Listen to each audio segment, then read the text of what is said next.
my lovelies, and welcome to my BookTube channel, The Sassy Library Fox. My name is V, and today we're going for something fun. I'm finally celebrating my 4th BookTube anniversary. BookTube, or well, YouTube in that case, was so nice to point this out.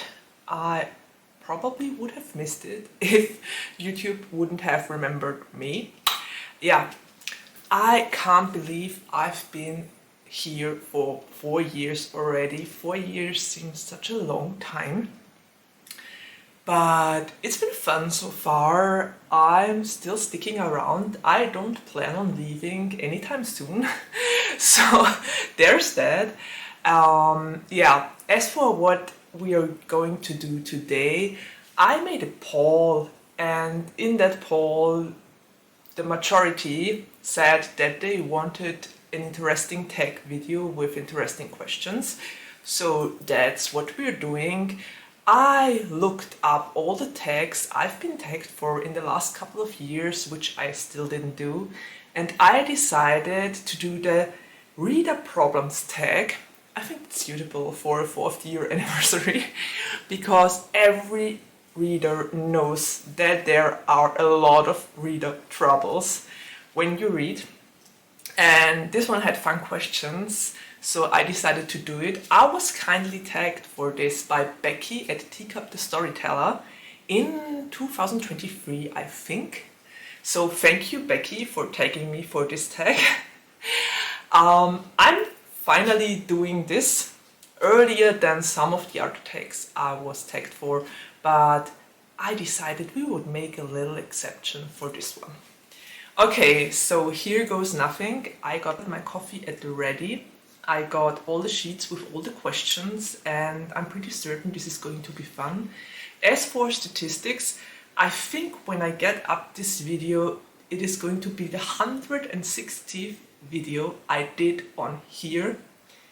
That's quite a lot. 160 is quite something for my standards, at least. I know there are booktubers out there that get up a video every week or even twice a week or more, but for my standards this is a lot. And yeah, let's hope there are 4 more years to come.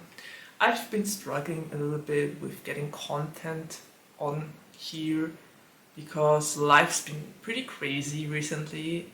I hope it will all calm down a little bit as the summer holidays approach. Yeah, here's to hoping. Fingers crossed. Okay, anyway, let's do this tag.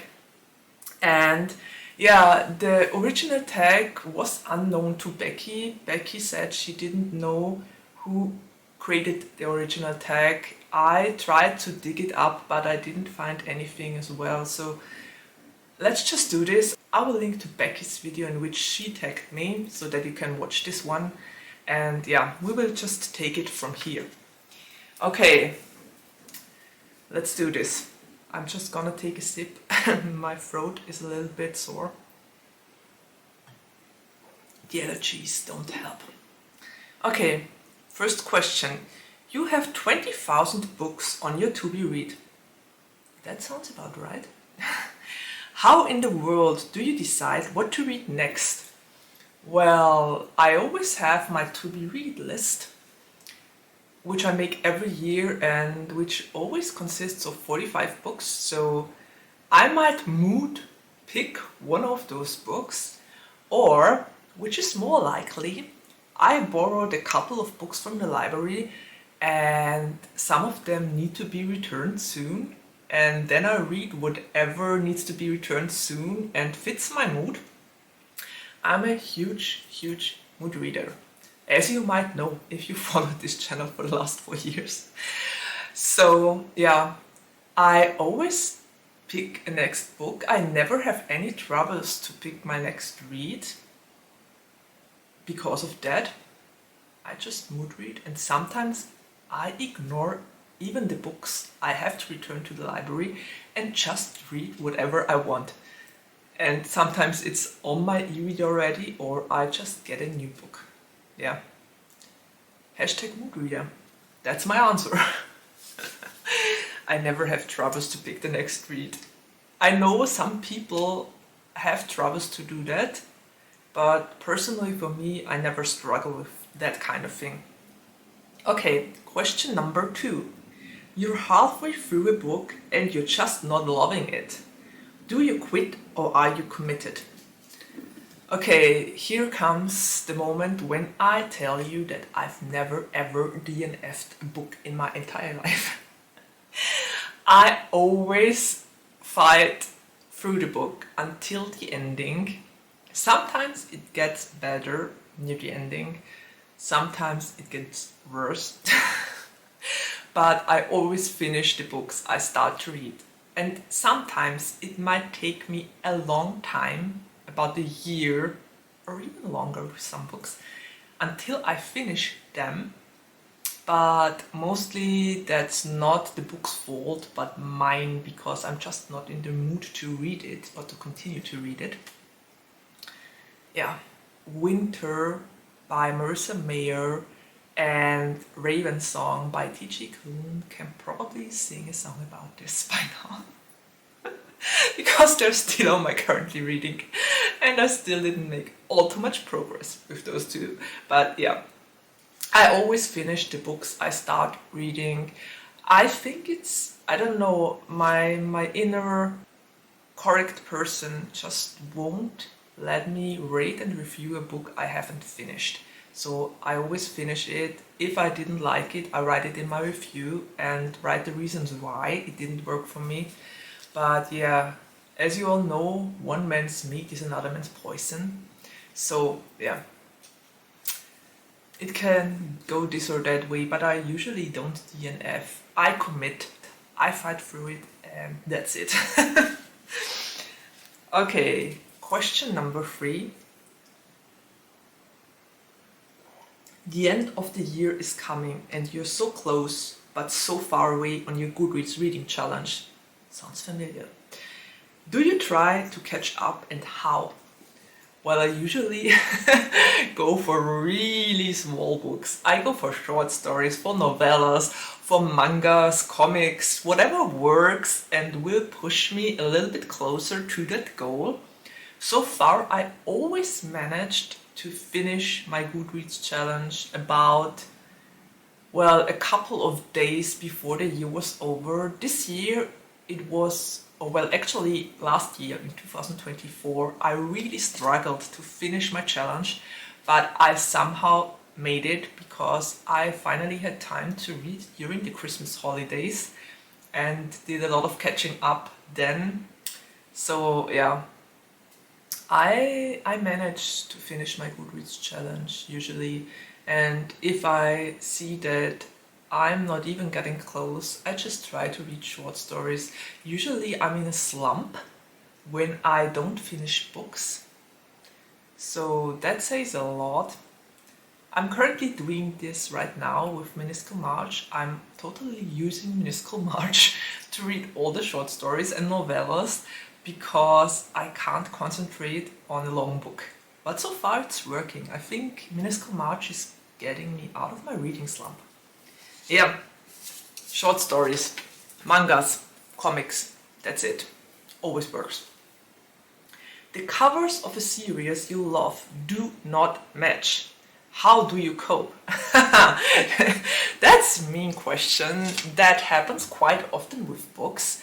You have an entire series, you have 3 books, and then the 4th book looks different than the others. When I know which kind of publisher got out the books, I try to find, if I already have 3 books that look the same and the 4th book isn't similar, then I just try to find the 4th book from the same publisher. And yeah, it only happened once so far with the Raven Cycle, and I found the 4th book I wanted, exactly the edition I needed for the other 3 to work out as a set, at one of my bookstores. And then I bought it, and well, Then I had 2 copies of the 4th Raven Cycle book. So I made a giveaway with the one that didn't fit the series. And it turned out well because I made another reader happy. They had the 4th book they wanted to have. And yeah, it worked out fine that way. But I usually don't buy other books or the matching set if I already have 2 or 3 books. I just did it with the Raven Cycle and I accidentally stumbled upon the 4th book I needed to finish my set. Yeah.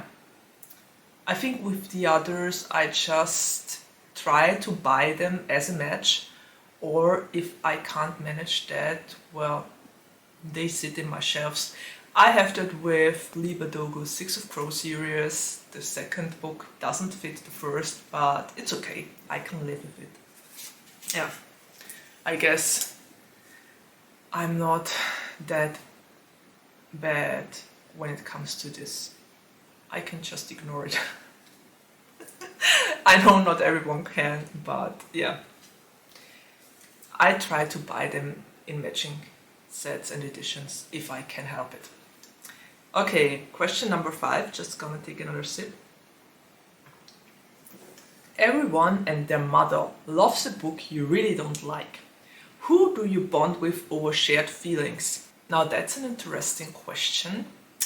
I usually don't have a lot of people in my family or in my friend group that read the same books I do. When my sister hates a book she read, or when my bestie reads a book she hated, I can talk with them if it's the same book. If they loved it and I didn't like it, my usual approach is just to write a review about it. And usually when I put out my reviews, it either goes the way that people say, okay, I don't agree, but nice review, or they say, oh, thank you for mentioning this, I thought I was the only one. And then you start a conversation from there on out. And it helps to write reviews about the books you didn't like, because sometimes through putting the review out into the world, you actually find people that have the same view about the book and didn't like it as well, and then you can start a conversation and talk about it. So yeah, I write reviews about the books I didn't like, mention the reasons why, and usually there's always someone who returns a comment and tells me they feel the same way and why. Yeah. So I always find someone to talk about the books I didn't like. And sometimes they really strongly agree with the issues I had, which is always nice to hear, that I'm not the only one. Okay, question number 6. You're reading a book and you are about to start crying in public. How do you deal? Okay, I gotta admit, I can't remember the last time I cried in public. But I remember that I once cried in public. I don't think it was because of a book, but usually people are really nice. They either ignore you or they hand you a handkerchief or tissue.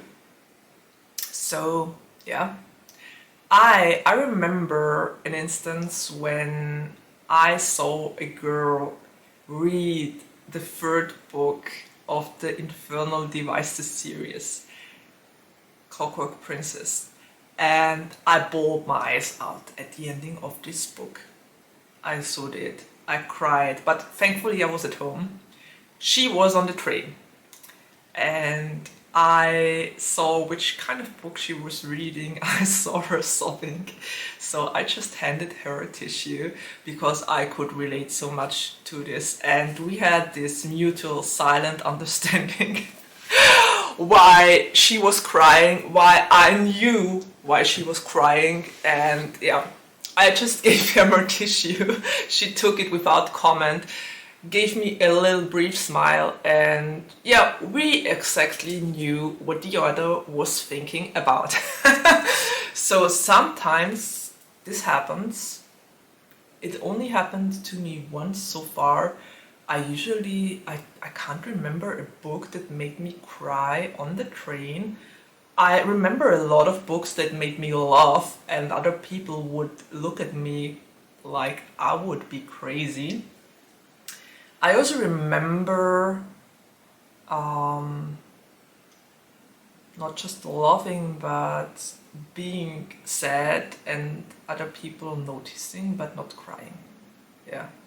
I don't remember the last book I read in public that made me cry. Some of them you would think would make me blush, but by now I got a really good poker face, so yeah. I don't blush that easily anymore. Okay, so I'm sorry, but my allergies are just horrible at the moment. There's so much pollen in the air, and I mean, today is a rainy day, which makes it a lot easier to deal with it. But if it wouldn't be rainy outside, I would be here sneezing and coughing all the time. Yeah, so please bear with me. I try not to cough all too much in this video. Question number 7.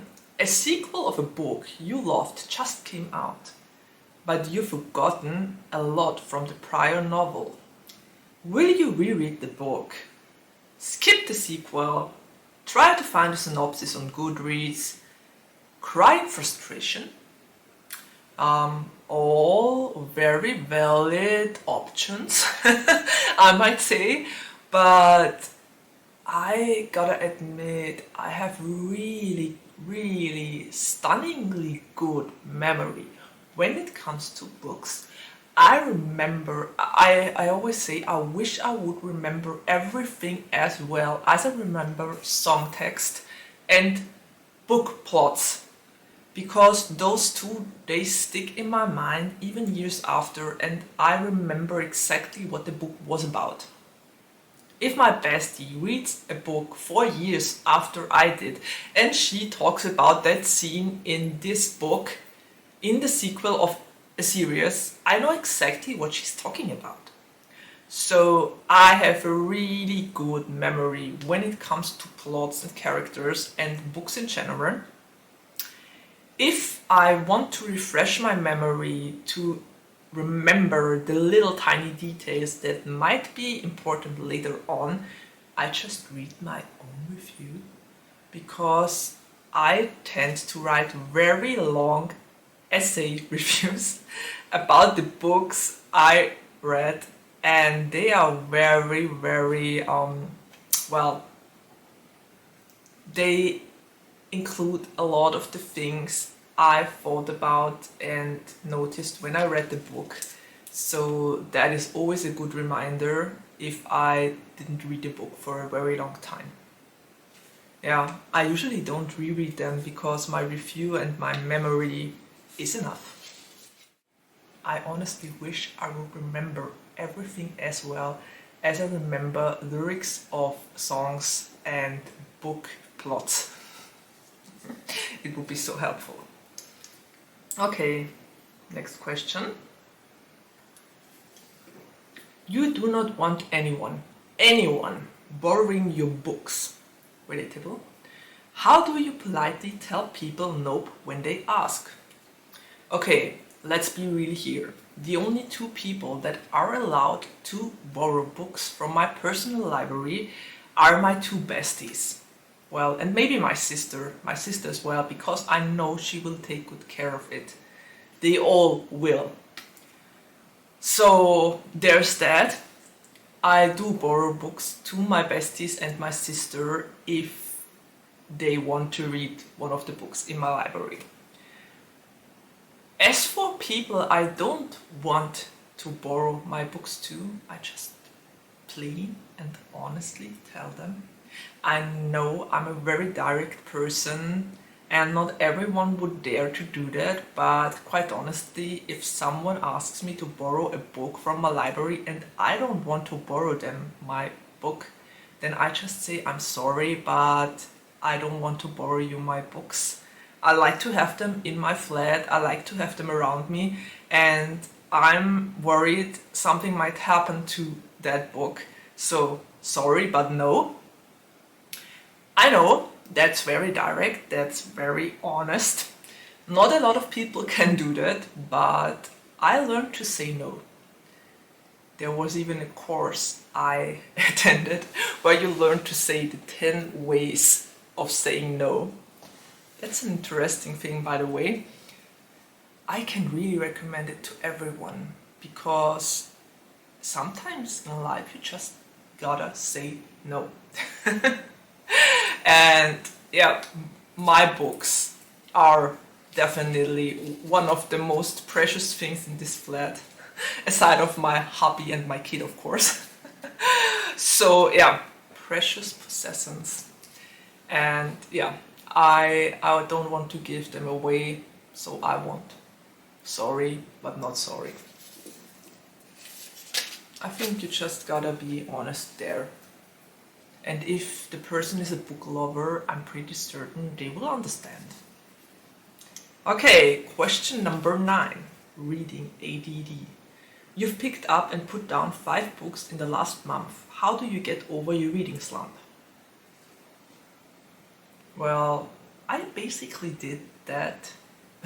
I'm currently in a reading slump, as I already said, and I'm currently totally taking advantage of Minuscule March. I'm reading short novellas and short stories, and it's working. I think when I'm in a reading slump, and especially this reading slump was started by having so little time to read and starting really long books, which is a bad thing if you think about it, because long books and little reading time just don't fit together. So I read short stories now, I read novellas at the moment, and they really help me. They give me the feeling that I'm able to finish a book, and this is the thing that gets me out of the slump right now. It's starting to be fun again to pick up a longer book and to read it after you finish the short one. I don't know if this makes any sense, but it's definitely working for me. I have 8 books on my currently reading, and I will finish 2 of them this weekend. One of them a short novella, and one of them I've read for a long while but just didn't pick up because I was in the reading slump. But now I got out of it, and yeah, it works. It works really well. I can only recommend doing this.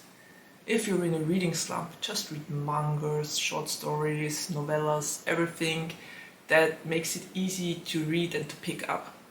Yeah. Okay, question number 10. There are so many new books coming out that you're dying to read. It happens all the time. How many do you actually buy? Quite honestly, I usually always wait until my library has those books. The positive thing about this is that the hype mostly is already over and that I can read the books in peace.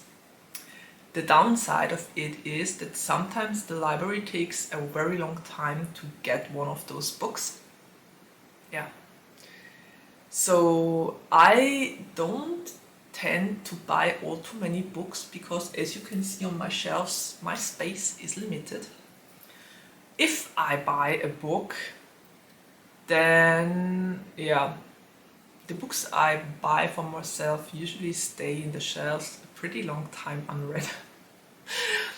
Because library books with the deadlines always come first. I know my library books are happy and my personal books probably give me the stink eye by now, but it is the way it is. Because of that, I don't buy books for myself very often, and especially not hyped books, because I know I'm not gonna pick them up the moment they are really hyped. Usually when I read series, I get to the series when it's already finished. I'm currently doing this with Belladonna, for instance, and with the Atlas 6, all 3 books are already out, and yeah, I can borrow them from the library and read through them whenever I want and whenever it pleases me. So yeah, I rarely buy books when the hype is real and when they actually come out. Yeah, not a very great or interesting answer, but it is the way it is. And now the last question. And the last question is 11. After you've bought the new books you can't wait to get to, how long do they stay or sit on your shelf before you get to them? Oh, I think I just answered that. One of the reasons why I don't buy hyped books, because I know it will take me ages to get to them. Some of the books I bought are still standing on the shelves unread. For instance, Empire of the Vampire by J. Christoph. I bought that one because the hype was so real and it's still standing there unread. To be quite honest, it's a huge book. It has a lot of pages and it's kind of intimidating to pick it up, which is probably one of the main reasons I didn't read it yet. I hope that Minuscule March will help me to get a couple of the longer books off my reading list, because I'm finally getting out of my reading slump and I'm finally motivated to read a couple of the books I started that are at home and from my personal library. And I honestly need to finish them. It's about time. Yeah. So this was the tag. Those were my answers to the questions. I hope it was an interesting tag to do for my 4th anniversary on BookTube. I still can't believe I've been around for 4 years. It's been 4 funny years. I used to get up more videos. I remember a time when I got up a video every week. Now it's a video every 10 days, so 1.5 weeks. But yeah, time is of the essence and I don't have a lot of time lately. I just hope it will get better and things will get less busy. There was many things at work and in private life that kept me so busy lately that I barely managed to read anything, which also added to my reading slump, of course, because if you are so tired that you fall asleep on the sofa each night without even reading a page in a book, then yeah, it was another life-induced reading slump, you might say. I hope I will get out of it once spring comes around and summer. So yeah, there's that. I'm very thankful and glad that people are still watching my videos. I celebrate my 4th BookTube anniversary and I have about 400 subscribers at the moment. So you might say I got 100 subscribers each year, which tells me another 6 years and I might reach 1,000. It's a wish, I know. Wishful thinking probably, but it would be fun to hit that mark one day. So yeah, at least another 6 years, considering the stats and the numbers. But either way, as long as you enjoy watching my videos, I will be around here. I will continue to talk about my books and I will enjoy doing this. It's fun to do this. It's one of the few things I still do for myself, because my family and my kid keeps me busy and work as well.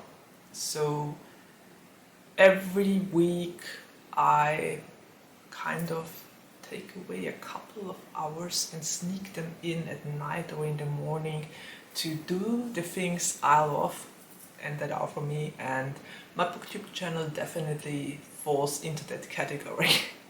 So yeah, thank you for 4 years. I'm looking forward to 4 more. And I would love to hear your opinion about those questions, how you would answer them, if you agree on my stance on things, if you have a hard time saying no, if you want to know the 10 ways to say no, maybe, probably, who knows, just write it down in the comments below. I answer all my comments, as you know. And yeah, I think that's it. We're already at the ending of my video. I would love to get some likes. If you want to subscribe to this channel and you are new here, please do it. I don't bite, mostly. And yeah, I guess now there's really nothing left to say except of take care, stay healthy and safe, and see you around the next time. Bye!